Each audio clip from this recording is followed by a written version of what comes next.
నమస్తే అండి రామారావు గారు. నమస్తే అమ్మా. రామారావు గారు, తారక రత్న గారి వైఫ్ అలేఖ్య రెడ్డి గారు తారక రత్న గారు వెళ్ళిపోయిన తర్వాత కొన్ని కీలకమైన నిర్ణయాలు తీసుకున్నట్లుగా తెలుస్తోంది. అందులో ప్రథమమైనది తన భర్త ఉండగా అత్తమామలు తనను యాక్సెప్ట్ చేయలేదు. అండ్ అమ్మ వాళ్ళు కూడా సపోర్ట్ ఇచ్చారు, కానీ బయట నుంచి అంత ప్రేమ అభిమానాలు అయితే నేను వాళ్ళ దగ్గర నుండి నోచుకోలేదు. కాబట్టి నా భర్త వెళ్ళిపోయిన తర్వాత కూడా అత్తమామలకి ఇటు తల్లిదండ్రులకి కూడా దూరంగానే ఉండాలి అని ఆమెకు డెసిషన్ తీసుకున్నారు అంటూగా వార్తలు వస్తున్నాయి. వాస్తవమేనా? ఎలా చేయాలి? తను తీసుకున్న డెసిషన్ కరెక్టేనా? అంటే అత్తమామలు ఈ అమ్మాయిని పలకరించలేదమ్మా. మొత్తం ఈ సంప్రదింపులు, ఓదార్పులు ఇవన్నీ బాలకృష్ణ గారితోనే జరిగాయి. కానీ అత్తమామలకి ఏంటంటే కేవలం ఈ అలేఖ్య రెడ్డి వల్లనే తన బిడ్డని ఈరోజు కోల్పోవడం ఏంటి ఆవిడ, ఈరోజు మీకు కోల్పోవడం ఏంటి, ఎప్పుడో మా బిడ్డ మాకు దూరం అయిపోయాడు, ఈరోజు కొత్తగా దూరం అవడం ఏంటి అని ఆవిడ చాలా బాధపడిన సందర్భాలు ఉన్నాయి. కనుక ఎందుకు వాళ్ళగా నేను వాళ్ళ సమక్షంలో ఉండి మరింత బాధని పదింతలు చేయడం ఎందుకు? వద్దు, నేను ఒంటరిగా ఉంటే అన్నాను. భగవంతుడు ఏ విధంగా దారి చూపిస్తాడో ఆ దారిలో నడుస్తాను, నేను లోకం గుడ్డుపోలేదు అనేటువంటి ఆలోచనలో ఉంది. అలాగని కన్నవారి దగ్గరికి వెళ్ళి వాళ్ళు బరువుగా ఉండదలుచుకోలేదు.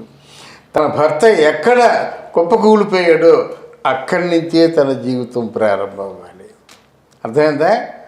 ఎక్కడ అంటే జనంలో ఒక ఉపన్యాసం చేస్తుండగా ఎప్పుడైతే కూలబడిపోయాడో అదే ఉపన్యాసం చేసి తెలుగుదేశం పార్టీకి సేవ చేసి ఎన్టీ రామారావు గారి తాలూకు ఆ బ్లెస్సింగ్స్ పొంది ఆ రాజకీయాల్లో ప్రధానమైన వ్యక్తిగా పేరు తెచ్చుకుందాం అన్నటువంటి నిర్ణయాన్ని తాజాగా తీసుకుందని వార్తలు వస్తున్నాయి. భర్త ఎక్కడ కుప్పకూలిపోయాడో అక్కడి నుంచే తన జీవితం ప్రారంభం అవ్వాలి. ఏదైతే ఇది ఏదో అంటున్నారు, ఇప్పుడు బాలయ్య బాబు ఉన్నాడు, తారక్ ఉన్నాడు, వీళ్ళందరూ ఇబ్బందులు లేకుండా చూస్తారు. లేకపోతే ఇప్పుడు నేను మాత్రం నా భర్త తాలూకు ఆశ, నా కోసం తను ఇన్ని కష్టాలు పడ్డాడు కదా, అందువల్ల ఆయన కోసం, ఆయన ఆశయాలు అంటే నిజం చేయడం కోసం నేను దేనికైనా శ్రమించేటువంటి దానికి సిద్ధంగా ఉన్నానని ఆవిడ చెప్తుంది. ఈరోజు ఇప్పుడు రాజకీయాల్లోకి తను ప్రత్యక్ష రాజకీయాల్లోకి వచ్చారనుకోండి, కొంచెం ఇద్దరు పిల్లల బాధ్యత వేరే వాళ్ళకి అప్పు చెప్పాల్సి ఉంటుంది. పెద్దమ్మాయి కాబట్టి కొంచెం మలగలుగుతుంది. బట్ వీళ్ళిద్దరు మరీ చిన్నపిల్లలు కదా. ఇప్పుడు ఎందుకు ఈమె రాజకీయాల్లోకి రావడం, ఆమె వచ్చేసినంత మాత్రాన్ని ఏం ఒరిగిపోతుంది అనేది కూడా కొంతమంది అభిప్రాయం. కొంతమందికి ఎవరెవరికి ఏ దృష్టి ఉన్నప్పుడు కూడా తన దృష్టి ఏంటంటే తన భర్త ఎక్కడ కుప్పకూలిపోయాడో, ఆయన పోయినా నువ్వు ఉన్నాను, నేను ఆయన బదులుగా నేను నా తాలూకు బాధ్యతని నెరవేర్చుకుంటాను. ఎంత మంచి నిర్ణయం అది.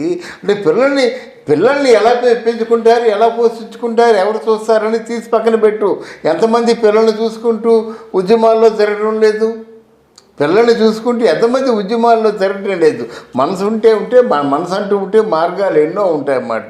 ఆవిడ కూడా చంద్రబాబు నాయుడు గారు ఒక కీలకమైన పోస్ట్ ఇచ్చి ఆవిడ తాలూకు స్టేటస్ని పెంచి వాళ్ళ పిల్లల్ని కూడా పెద్దవాళ్ళని చేద్దాం అన్నటువంటి దీర్ఘకాలికమైన ఆలోచనలతో ఉన్నారు వాళ్ళు. అది విషయం. ఇప్పటి వరకు హౌస్ వైఫ్గా ఉన్న అలేఖ్య రెడ్డి గారికి ఉన్న కష్టాన్ని చూసి పార్టీల సంగతి పక్కన పెట్టి ఒక పెద్దనాన్నగా లేకపోతే ఒక తండ్రి స్థానంలో ఉన్న వ్యక్తిగా విజయసాయిరెడ్డి గారు చాలా ఆదరించారు, మనం చూసాం.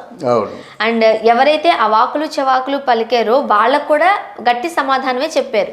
బట్ ఇప్పుడు వేరే పార్టీ నుంచి రాజకీయాలలోకి కనుక అలేఖ్య రెడ్డి గారు వస్తే, మరి పెదనాన్న హోదాలో ఉన్న విజయసాయిరెడ్డి గారు వైసీపీ నుంచి ఉంటే వీళ్ళిద్దరి మధ్య కూడా మరి రాజకీయంగా ప్రత్యర్థులు అవుతారు కదా. రాజకీయాలు వేరు, బంధుత్వం వేరమ్మా. రాజకీయం ఏదైనప్పుడు కూడా విజయసాయిరెడ్డి ఇవిడికి చిన్నాన్న అవుతారు కదా, పెదనాన్న అవుతారు. అదే రాజకీయాలు ఏదైనప్పుడు కూడా విజయసాయిరెడ్డి పెదనాన్న అవుతారు కదా. విజయసాయిరెడ్డి భార్య తల్లి అవుతుంది కదా. ఆ తల్లి ప్రేమకు ఎప్పుడు లోటు ఉండదు, పెదనాన్న ప్రేమకు కూడా లోటు ఉండదు. ఇక్కడ దెబ్బ తిన్నటువంటి నాగుపాము ఏమించి కోడితెర ఏం చేస్తుందంటే తోక మీద కొట్టారనుకుంటే డిష్ అని అంటే ఎదురు తిరుగుతుందన్నమాట. అలాగా ఇక్కడ అలేఖ్య రెడ్డి గాయపడ్డ వ్యక్తి. అంటే ఎంత భగవంతుడు పగబూన్నాడు. ముగ్గురు చంటి బిడ్డలు ఇచ్చేసి తన పసుపు కుంకాలు ఎత్తుకుపోయాడే భగవంతుడు. ఎంత కోపంగా ఉంటుంది. భగవంతుడు అంటే కనిపిస్తే కొట్టేదనిపిస్తుంది అన్నమాట. అంత కోపంతో ఉంటుంది. అందువల్ల నేను నా భర్త ఎక్కడ చచ్చిపోయాడు అక్కడి నుంచే నా జీవితం ప్రయాణం అవుతుంది. అంటే ఏదో తెలివితేటలు కూడా ఉన్నాయి. మా చంద్రబాబు నాయుడు కూడా అతి సామాన్యంగా వదిలిపెట్టాడు. పార్టీ తరఫున కొంత అమౌంట్ ఇస్తాడు, అవతల బాలయ్య బాబు కొంత అమౌంట్ డిపాజిట్ చేశాడు. వీళ్ళకి పసిపిల్లలను అందరినీ కూడా బ్రహ్మాండంగా పోషించుకుంటుంది, బ్రహ్మాండంగా చదువు చెప్తుంది. కాదంటే ఆయన తారక రత్న తాలూకు జీవితాశయం కాబట్టి ఆ జీవితాశయాన్ని నెరవేర్చుకుంటానని చెప్పింది. అది స్ట్రాంగ్ నిర్ణయం తీసుకుంది. అది ఓ పక్క రాజకీయాలు అంటే చాలా కుట్రలు కుతంత్రాలతో నిండిపోయాయి ప్రస్తుత రోజుల్లో. అలేఖ్య రెడ్డి గారికి రాజకీయాలలో ఇన్ని తట్టుకుని ఎదురెదగలదా? రైట్, ఎందుకంటే ఇప్పటి వరకు ఇంటికే పరిమితమై ఉన్నారు, రాజకీయాల మీద పెద్దగా ఫోకస్ చేసి ఉండకపోవచ్చు. బట్ రాజకీయాలు అన్నవి చిన్న విషయం అయితే కాదు. మరి ఎలా నెగ్గుకు రాగలదు చిన్నమ్మాయి?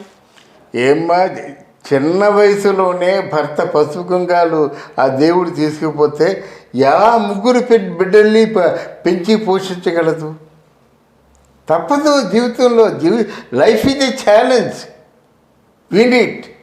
జీవితం అన్నది ఒక ఛాలెంజ్, దాన్ని జయించు. అంతేగాని లైఫ్ ఈజ్ ఏ ఛాలెంజ్ పారిపోని చెప్పడం లేదు కదా. Life is a challenge, win it. రాజకీయాలు అంటేనే మీ చుట్టూ కట్లపోవలు ఉంటాయి, వీటిని తప్పించుకొని వెళ్ళాలి. కట్లపోవను తప్పించుకొని వెళ్ళకపోతే మీరు రాజకీయాల్లో ఏమి రాణిస్తారు? రాత్రి మిమ్మల్ని మానసికంగా చంపేస్తారు. మళ్ళీ తెల్లారి లేచి రాజకీయాల్లోకి వెళ్ళాలా? రాత్రే మానసికంగా అంతంత మాటలు వింటున్నామా మనం. చంద్రబాబు నాయుడు గురించి కానీ, భువనేశ్వరి గురించి కానీ, మన ఈ పేరు లోకేష్ గురించి కానీ ఎట్లాంటి మాటలు వింటున్నాము. ఆ మాటలు విన్న తర్వాత బ్రతికి ఉంటామా మనం? ప్రాణాలతో ఉంటామా? కానీ ఉండటం లేదు. అదే రాజకీయం. ఓకే, మరి అలేఖ్య రెడ్డి గారికి ఇటు బాలకృష్ణ గారు కావచ్చు, చంద్రబాబు నాయుడు గారు కావచ్చు, లోకేష్ గారు కావచ్చు, ఎలాంటి రాజకీయాలు నేర్పిస్తారు? రాజకీయంలో తనకు తానుగా ఎదగడానికి ఎట్లా ఆమెను మౌల్డప్ చేస్తారు? రాజకీయాలు నేర్చుకుంటే వచ్చేవి కాదమ్మా, అనుభవసారం. అనుభవాల్లోంచి వచ్చే రాజకీయాలు. ఈవెన్ ఒక ప్రధానమైన పోస్టులో పెట్టినప్పుడు ఇంకా తగులుతుంటాయి దెబ్బలు. అర్థమైందా? రాజకీయాలు మీకు కావాలంటే ముందు ఫస్ట్ రాగానే ఒక లీడర్గా పెడతారన్నమాట. ఇంకా కింద ఉన్న వాళ్ళందరూ ప్రయోగిస్తారు. అర్థమైందా? చిన్నగా ఉన్నట్టయితే లాస్ట్ పర్సన్ నువ్వు ప్రయారిటీ చూసుకొని మెల్లగా రాజకీయాలు ఎదుగంటే ఆవిడకి ఏ ప్రాబ్లమ్స్ ఉండవు. అలా కాకుండా నువ్వు ఈ తాలూకు జోనర్కి లీడర్గా ఉండంటే ఈ కింద ఉన్న 10 మంది కలిసి మీ మీద దుష్ప్రచారం, మీ గురించి కుట్రలు, పన్నాగాడు, ప్రతీకారాలు ఎన్ని అవుతాయన్నమాట. కనుక అవన్నీ చంద్రబాబు నాయుడు గారు బ్రహ్మాండంగా చూసుకుంటారు. ఏది ఏమైనా జీవితంలో ఇంత పెద్ద దెబ్బ తగిలిన అలేఖ్య రెడ్డి గారు రాజకీయాలలోనైనా తన భర్త ఆశయాలను నెరవేర్చుకుంటూ కొంచెం తనకు తానుగా నిబ్బరం కలిగి ధైర్యంగా ఉండాలని మనస్ఫూర్తిగా కోరుకుందామండి. తప్పకుండా ఆవిడ చాలా పౌరుషంగా ఉంది అనుకున్న కోరికను నెరవేర్చుకుంటుంది కూడా. థ్యాంక్ యూ అండి. Thank you.